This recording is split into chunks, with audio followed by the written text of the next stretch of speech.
et c'est ça l'essentiel aussi. Mohamed, polémique bi nga xam ne am na ci bile loi interprétative bu Amadou Ba bi gis nañ ne société civile jot nañ ci yey yàbbi également kii di Anta Babacar waaye tamit ñi nga xam ne ñoo di non non on est toujours ci wala ñu dem ci amendement yi doog a daal di dikk ci crainte yi alors on enchaîne ci amnistie bi la ñuy desandi voilà ñu desandi ci amnistie bi ba tey crainte yi nga xam ne société civile am na ko ci bile loi interprétative bu Amadou Ba mais également gis nañ ne Anta Babacar réagir na ci li ni mel ak waa Y'en a marre. waaw xam nga waa Y'en a marre déglu naa leen démb. surtout Thiat notamment déglu naa ko même moom at Aliou Sané li ñu wax daanaka benn la. mais leur crainte aussi c'est justifié parce que injustice la ñuy bañ ñun ñëpp moo tax waruñu combattre l'injustice par une injustice moo tax man su ma leen di déglu damay xam intention bii lal seen kàddu ñoom mooy injustice la ñuy bañ wala wala ku mu am ndey wala ak ku mu amul ndey wala man maay def sama loi ma defee ko noo xam ne nii les gens d'en face rek lay concerné duñ ko wax nag mais dans la pratique ak ni nga ko doxalee nii ku bëgg a gëm loolu dara mun la ko teree gëm donc rôle société civile mooy alerter pour ñu bañ a tàbbi si loolu mais société civile aussi li muy bañ ñoom li ñu wax buñ ko defee tamit beneen injustice lay indi en droit sax du mu nekk ñoom lan la ñu proposé parce que ñoom ñi ngi proposé benn abrogation totale avec mais mu nekk que ça soit expressément rétroactif comme ni nga koy waxee en droit maanaam ñu abrogé ko ba pare ñu ne abrogation bi ñuy def nii tey rétroagir si ginnaaw mais loolu je pense que lu risqué la aussi en droit parce que entre temps daf ci am ay droit yoo xam ne ni ku si nekk am nga ko si loolu la maître Aïssata Tall Sall boo tuddee woon droit ak yi ñu bëri kii ko mais am na si ay droit yoo xam ne nii am na ñu ko am constaté nañ ko ba pare loolu mënatuñ si dellu gannaaw te dafa am ay principe en droit yoo xam ne nii jàpp ma ne bu ñu demee ba conseil constitutionnel dina nangu que cette loi là soit expressément rétroactive jàpp ma ne dina ko nangu même bu nekkee aussi conseil constitutionnel mën na nangu lu nekk kon pour dire que bu ñu defee loolu tamit mën na indi injustice boo xam ne nii moom la ñuy daw même ñoom seen proposition kon dafay am ay conséquences day am ay conséquences ñoom peut-être lii gënoon dal seen xel te loolu suñ ko defee aussi interprétation bi dootu amati sens par exemple bu ñu ne woon par exemple dañuy def benn proposition de loi boo xam ne nii day génne maanaam lii bee doon àtte lépp lay màbbal lépp lay génne ci amnistie bi kon dootul nekk une interprétation kon ce serait expressément une nouvelle loi ouais. comprendre comme pour dire que mënul am une solution parfaite ci cas de figure bi nekk nii li société civile di wax buñ ko defee am injustice bu mu créé yoon bi Amadou Ba jël aussi boo ko jëlee itam di nga am injustice boo créé parce que boo tànn rek ñu ngi naan lépp dafa war a leer mais buy leer na lépp leer est-ce que lépp mën naa leer déedéet parce que ñoom li ñu wax mooy juróomi na leer waaw juróomi na leer comprendre ñoom préciser ne ñu bëgg lu leer kon am na yeneen yu ñu bàyyi ni kenn ko xeewal soxlaam mën na am boo demoon seeti keneen dina ne man danoo taal sama kër léegi loolu tamit dafa war a leer keneen wax la leneen keneen wax la leneen kon pour dire que quel que soit yoon boo mën a acte de barbarie mooy lan lu muy signifier ci justice non xaw ma ne ko tëgg yàlla xaw ma li ma bëgg a wax mooy quel que soit yoon boo mën a jël dina am gàllankoor boo xam ne da nga koy def man loolu nag dafa may yóbbuwaat ci position bi ma amoon au départ même bu nekkee position boobu amatul solo parce que on est passé à autre chose li ma gëm mooy muy interprétation modification abrogation lu ñu ko mën di tuddee annulation sax bu la neexee mënuñu fee indi lu gën li fi amnistie bi indi loolu laa gëm neexut a wax parce que am na ñoom dañ see ñàkk am na seen way juur ak yooyu noonu donc ñu leen di masawu bu baax a baax mais dama gëm ne loi bi am na au moins lu mu permettre au Sénégal dañ koy fàtte mais dem nañ ci élection ci jàmm pouvoir bi joxe nañ ko ci jàmm taxawoon na aussi jël nañ loolu comme prétexte je dis bien jël nañ ko comme prétexte pour ñu bëri ñu nekkoon ci kaso bi aussi génn yàlla injustice mënul gën justice mukk où est la justice et où est l'injustice. da nga jàpp ne man je te parle man yow nee nga yow li nga jàppee justice mooy la loi d'interprétation la proposition de loi d'interprétation de Amadou Ba. yow loolu da nga ko jàppee comme vouloir rendre justice. c'était justice. mais ki ñu taal këram. waaye. ki ñu taal këram kooku est-ce que on lui a rendu justice. waaw mais ça sera rendu. non. ah mais bien sûr. bu extrapoler xam nga il faut que extrapoler wu ma. non il faut que ñu factuel. ah déjà laaj naa la un mot nga ne ma je sais pas ce que ça signifie. non le juge lui saura ce que ça signifie. non xam nga bu nekkoon xam naa fi nga bëgg a jëm moo tax ma ne la xaw ma lu muy tekki mais dès lors que jëluñu en charge lépp te mën noo jël en charge lépp dès lors que dafa am lu ñuy seppi am ku ñuy bàyyi te nee naa ni kenn ko xeebal soxlaam. kii am préjudice par rapport aux événements. boo xam ne bëggoon na yoon leeral ko ñu ne ko wax dëgg yàlla lii moom loi d'amnistie bi jaar na fi kenn du ko mën a leeral. mais kooku mën na jàpp ne injustice la kenn mënu ko xoo bañal donc dañuy relativiser lu ñu tuddee injustice ak li ñuy tuddee justice dans ce cas de figure. tout le monde a raison la société civile a raison de tirer la sonnette d'alarme.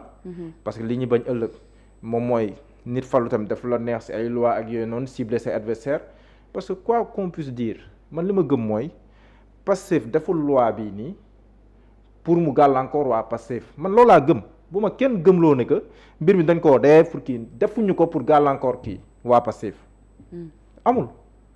maanaam dañ ko def pour gàllankoor. non defuñu ko pour gàllankoor waa Pastef. kun kan la ñuy gàllankoor kun. defuñu ko pour gàllankoor waa Pastef man loolaa gëm. kun kan la ñuy gàllankoor. donc lépp lu ñu def ñoom dañ koy xool par rapport à leurs intérêts politiques. dañuy politique bu ñu yaakaar ne gars yi dañoo nekk ci kii dañuy politique lépp lu acte bu ñuy poser dañ koy def par rapport à leurs intérêts politiques donc dañuy politique. moo tax da nga jàpp ne ñu jël partiel bañ a jël lépp. non man sama position personnelle. partiel total abrogation annulation. ñu bàyyi ko ci ni mu mel rek sans pour yoon boo mënti jël di nga am injustice boo créé mën nga ko tuddee dama je fais de la justice. mais mënoo def lu tane loi d'amnistie bi mënoo koo def te nañu moytu benn mbir la loi elle est générale et impersonnelle c'est vrai que fii on a visé des faits. mais faits yu ñu visé aussi am na ay nit yu ci gis seen bopp. am ñu ci gisul seen bopp. te loolu tamit est-ce que du am gàkk bu muy gàkkal si le caractère général et impersonnel de la loi c'est que yooyu da nga ko war a bàyyi xel xam nga état de droit mu ngi mel ni juge bu tim benn dossier di àtte. non damay teg ay hypothèses selon damay teg ay interprétation non damay teg ay hypothèses yu bari xam nga doo waxee sa bakkan mais da ngay gis ñu bëri di dal ci kaw la société civile. ñu bëri di dal ci kaw la société civile mais est-ce que déglu nañ la société civile xool lan mooy seeni inquiétude. parce que man dama déglu caat démb dama koo déglu. ma xam lan la bëgg a wax déglu Amadou Ba dama koo déglu yoon lire li mu bind moom ma xam lan mooy intention derrière. mais boo loolu da lay won ne. waruñu soofantal benn avis parce que waruñu créer ñaari ñu jël soxla bii nii teg ko ci kaw soxla bee ku mel ni Thierno Sall day bañ li mu tuddee la hiérarchisation des priorités ou quelque chose comme ça. comme ça ñu naan kii nii ñàkk na lii moo gën a garaaw kii ñàkk la moom hiérarchisation boobu da koy bañ. daa bëgg ñu mettre tout sur la table yemale ko. mais yemale boobu mu mënatul a nekk. mais mënatul. war naa la ne am na say droit ak voilà léegi ñoom tamit am na lu ñu sepp bu ñu seppee day am ñeneen ñu ci gis seen bopp ñoom tamit jàpp ne injustice la ci ñoom. donc pour dire que mbir mi ak noonu c'est compliqué c'est compliqué mais bon léegi lu ñu ci def rek après ñu xool rek. société civile bi ak neneen na gars yi dem attaqué ko au conseil constitutionnel.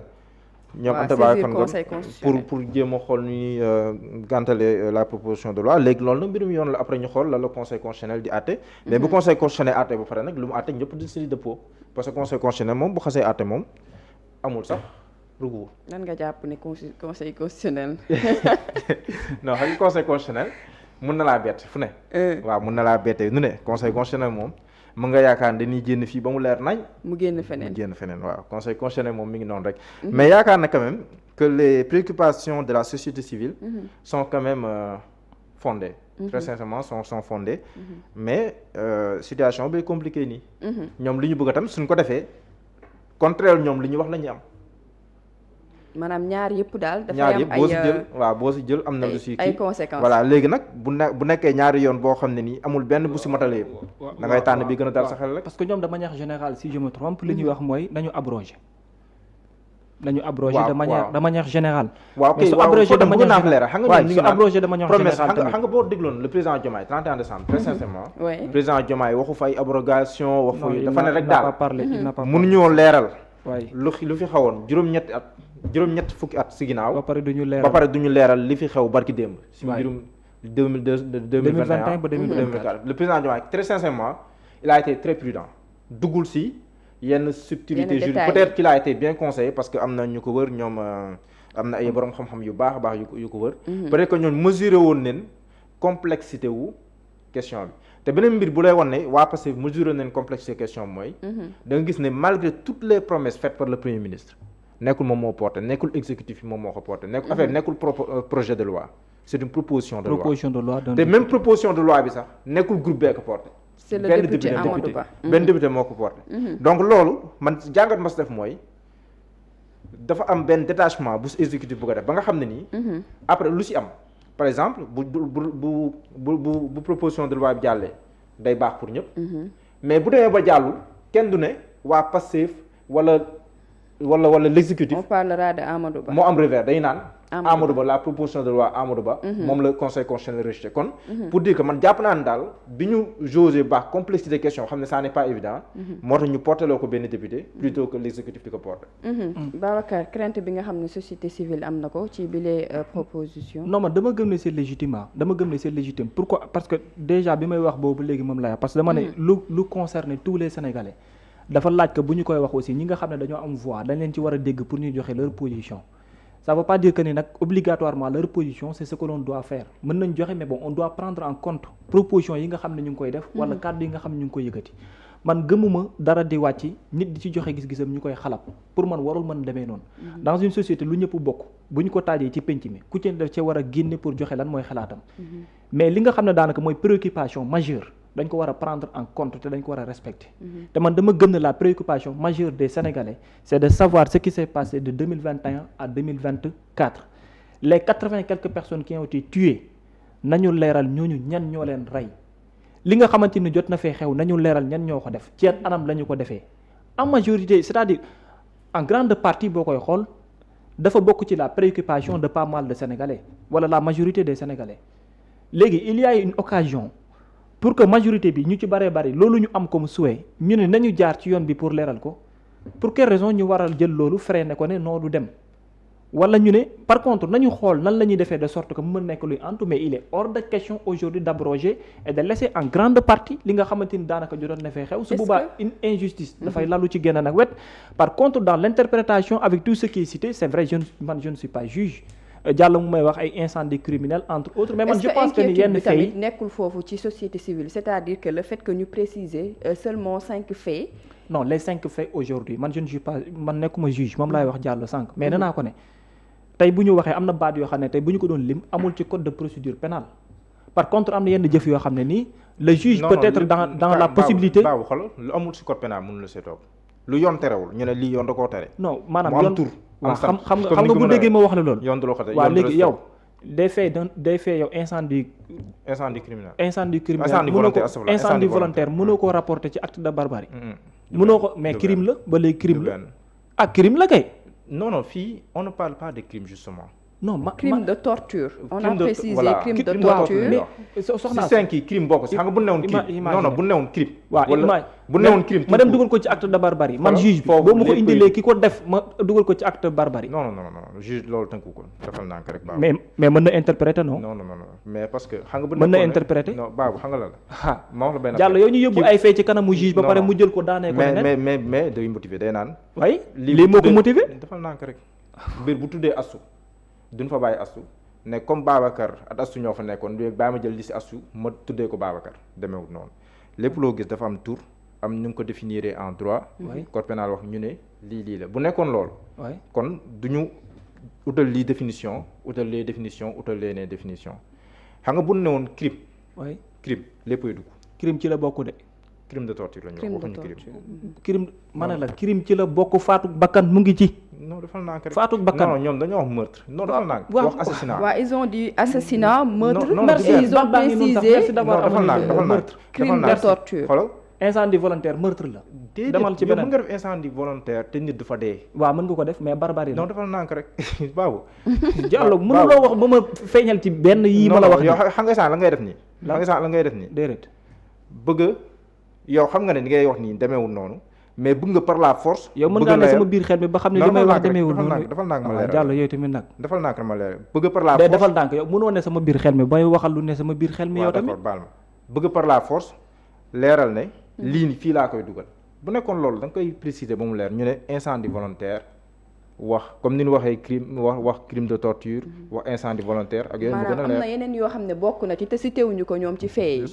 léegi nag le fait que cité wuñu ko dafa ndànk. ku nekk mën nga sem jàngal. waaw dafa Vas-y, ndànk waaw, man xam nga vas-y, par exemple Babacar. man li ma wax problème bi du sax problème ci man pour man leer na naññ. dama ne 2021 ba 2024 amul lu ci xew lu newul ci biir proposition de loi bi amul. lépp daal tënk nañ ko ci. lépp a ngi ci biir tout est dedans en grande partie pas en grande partie. tout est dedans sax laa lay wax kon est-ce que c'était lépp a ngi nécessaire de préciser ay yenn kii non mais kon? c'est so proposition de loi la ci kanamu juge wala ci code de procédure pénale am na yoo xam ne mënoo ko ñàkk lim woo nañ fi nit ne ko nangam lañ lay toppee ca daan nga mu mujjee ji feneen loolu ça dépend de l'interprétation du juge. du ma juriste mais xam naa ne nit mën nañ ko toppee nangam dem ba finalité bi ñu expliqué wu ses avocats et tout avec les faits mu motivé wu ci autre chose ne ko daan lañ la ci nangam bii c'est une possibilité nañ jàll ci leneen yii ñu lay wax amul lu ci newul lépp a ngi ci biir nañ jàll ci leneen bu nekkoon ne lu newul ci biir la les Sénégalais génn nañ fajal ko seen bopp. nañ jàll ci leneen. Anta Babacar gis-gis bu mu ci am. c'est très bien c'est une bonne chose c'est une très bonne chose te moom tamit droit am la nañ ko bàyyee nee naa la lu nit ñi bokk kenn mënul bañ nit ñi di ci wax. nañ bàyyi ñëpp ñu wax ci ku ne joxe sa position bopp mais en grande partie on sait lan moo soxlal nit ñi. mais Anta Babacar Ngom a bel et bien raison de dire que ni dama ko yóbbu conseil constitutionnel na dem la société civile a bel et bien raison de dire que ni nañu xoolaat nañu alerte nañu def ils ont raison ils ont tous raison mais en réalité les Sénégalais ont besoin d'une chose et on y sera. jeex na amul leneen. alors Mohamed gis-gis bu ci Anta Babacar am moom bëgg nañu tamit ñu leeral li ni mel te tamit mi ngi wax ne dinañ saisir conseil constitutionnel. waa gis-gisam la xam nga affaire yi moom ku nekk sa gis-gis day wane rek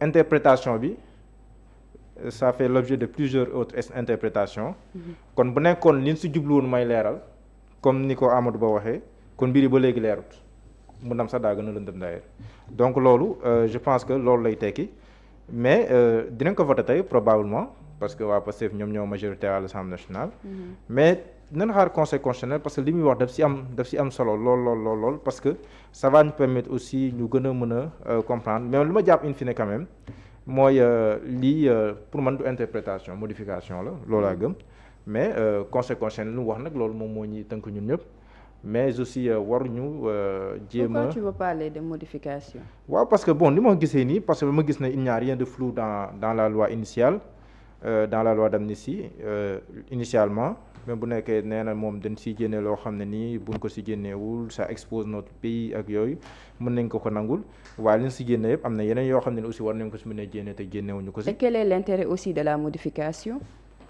non xam nga buñ ko modifié woon loolu leneen la. après du valide quoi.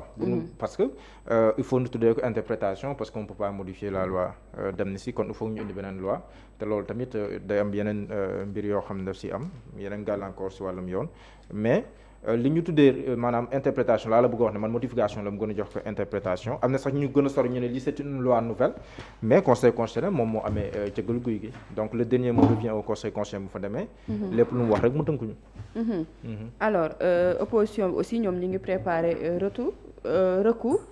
opposition non xam nga opposition mën na ko attaquer. groupe takku wàllu waaw député waaw ñoo am nañ le nombre de après ils ont 6 jours am nañ nombre requis waaw ba pare après ils ont 6 jours pour attaquer ko. et ñoom aussi logique pour logique c'est ce qu'ils doivent faire suñ ko attaqué après conseil constitutionnel mën a wax waaw parce que boo xoolee. logique pour logique loolu la ñu. waaw ñoom comme maître Aïssata Tall Sall moo défendroon loi bi donc mënuñu koo défendre ba pare ñëwaat di ñu ñëw di si def ay kii mu koy bàyyi mu jàll donc logique politique pour logique politique wala sax logique tout court il faut que moom mu attaqué ko.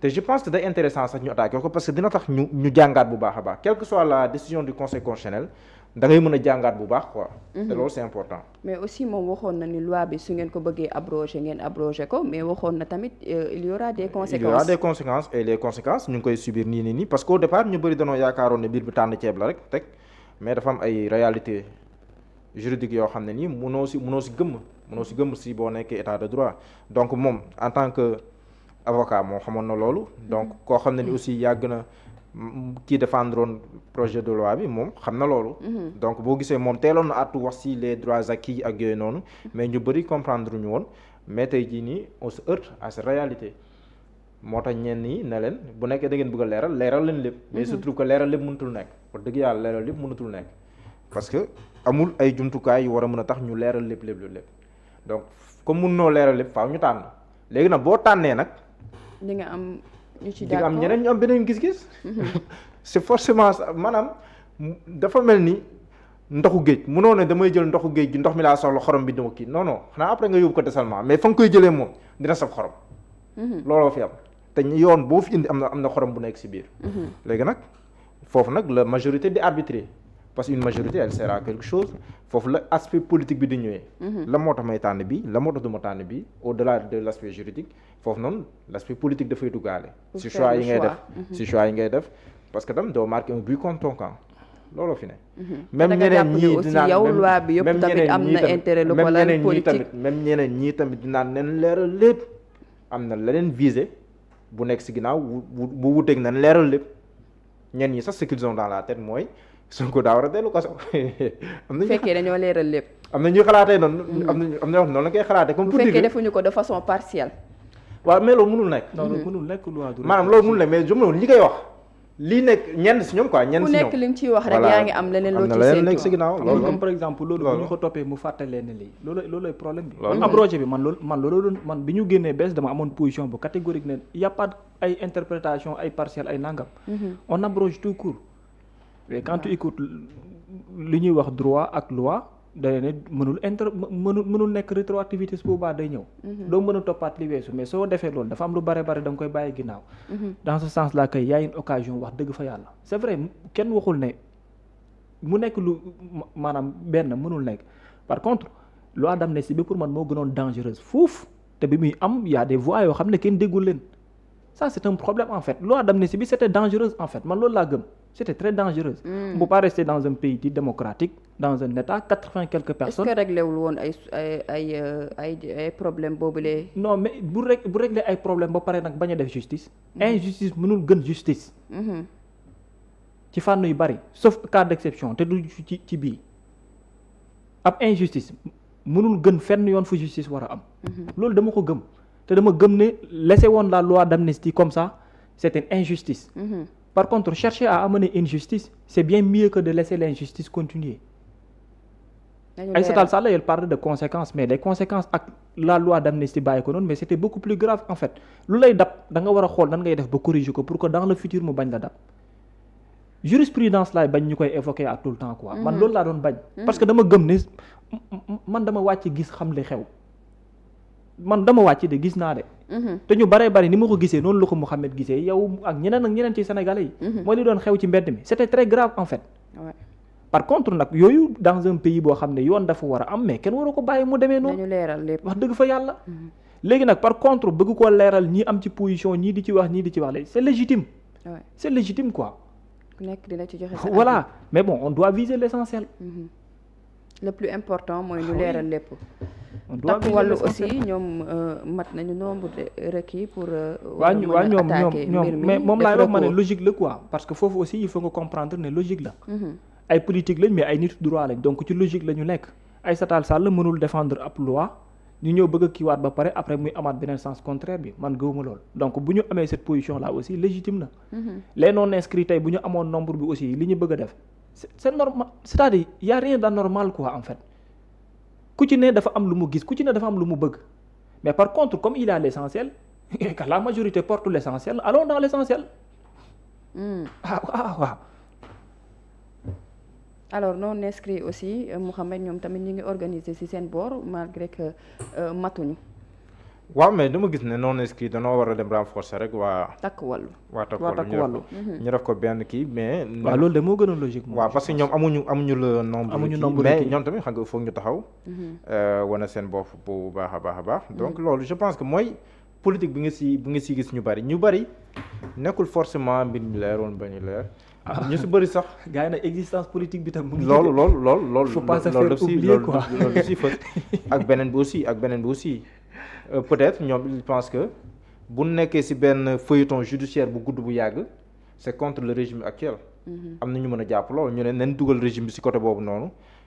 boole reddition des comptes ci benn kii ñu nekk justice après dem ba xam nga. ñu bëri tamit loolu la ñuy kii parce que ça va faire trop parce que. bon du ma ne ça va faire trop quand même mais reddition des comptes benn daw boo si naree boole. nar a leeralaat. donc am na si ay cas yoo xam ne nii ça va forcément prendre du temps mais am na si yoo xam ne nii laalaguñ loi d'amnistie mais gëm naa ne war nañ si mën a sori tuuti. comme affaire Fulbert Sambou Didier Badji. comme affaire Dame Mbodj. defe naa yooyu ça n'a absolument rien à voir avec des manifestations politiques wala voilà donc yooyu defe naa war nañ ko mën a leeral mais quand même le premier ministre nag moom moo defoon ay promesses yu bari. si mbir mi. am nu mu si waxee si lu bare xam nga moom yenn saa itam day def ay discours yenn anam yoo xam moom moo koy acc benn niveau bi léegi bu ñu demee nag ba ñenn ñi gisuñu loolu c'est normal qu'il se pose des questions. xam nga moom il en a parlé à outrance quoi si campagne bi ba mu mujjee dem assemblée nationale. ba dem sax naan ay bu jaree wuyu ji ñu dem wuyu ji loolu laa wax ne que ñëpp xam ne moom du wuyu ji donc di ko wax nii voilà donc yaa ngi gëmloo Sénégalais loo xam ne nii nekkul. après bu nee ba si cappaandaw bu ñu gisee leneen mooy waral loolu. parce que boo nee bu jaree ñun sax ñu wuyu ji sax ñoom wuyu ji foofu lii Sénégalais di dégg foofu mooy dañuy mettre lépp à plat te loolu mënatul nekk. c'est impossible. peut-être bi muy wax loolu amoon tous les outils nécessaires mais quand même c'est le premier ministre de la République du Sénégal. am na yoo xam ne ni balaa mu si àddu war na ko gën a mën a seetantal bu baax a baax parce que moom kàddoom dafa am doole sa diis. lu gën ci bile loi kon. man li ma gëm mooy mun na fee indi li gën fi am ni si windi loolu laa gëm. li ma gëm daal mooy li ñuy teg baax na nañ ci dem. yow loolu nga gëm. nañ dem. parce que Mouhamed d'accord nga ci gis-gis boobu. d'accord nga ci gis-gis Babacar li Amadou Ba wax moom la wax. am na si droit. am naa daal li ñu neen ñi wax ñëpp déglu naa ko ñoom ñëpp d'accord naa ak ñoom. waaye daal li Amadou Ba wax nga wax nañ ci dem. man daal lépp luy indi luy leeral nañ ci dem.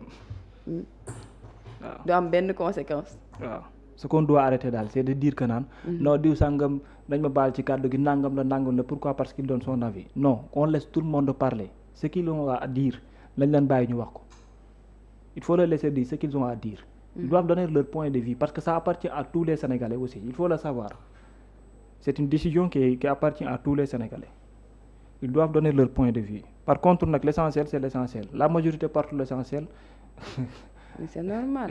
Assemblée Pastef moo fay majorité donc. waaw mais bu ñuy raisonner tout le temps aussi en termes de majorité la majorité n'a pas tout le temps raison bien sûr n'a pas forcément raison sax parfois. c'est juste que boo nekkee majorité. waaw mën nga def li la neex quoi. mën nga def la neex loolu moom c'est vrai. mais am na si yoo xam ne mais je pense que quand même amnistie bi jéggi na pour man Assemblée nationale pour man c'est. c'est au-delà de ça mais nag Assemblée nationale mooy voter loi. c'est à travers l'Assemblée. am nañ say droit mais pour man porté wu amnistie bi bon pour man mënoon nañ jël temps bu gën a yaatu pour gën ko mën a waxtaan pour am le minimum de consensus par rapport à ça. waaye loolu aussi c'est une mais bon defee nañ ko ni le 2 avril tey jii. ñoom ñoo xam visa yi ñu si def mais bon comme dañ si dem rek te yoon may na leen ko nañ si dem léegi après nag keneen ku nekk tam la yoon may nga jël ko rek après lu yoon dogal ñu xam ne loolu la yoon dogal. l'essentiel daal bu paree daal qu'on assume rek on va assumer ça moom yaakaar naa ko. waaw je pense bien de. nañ ci xaar yoon lu mu ciy wax ci bile loi. waaw. dañuy daal di dikk ci beneen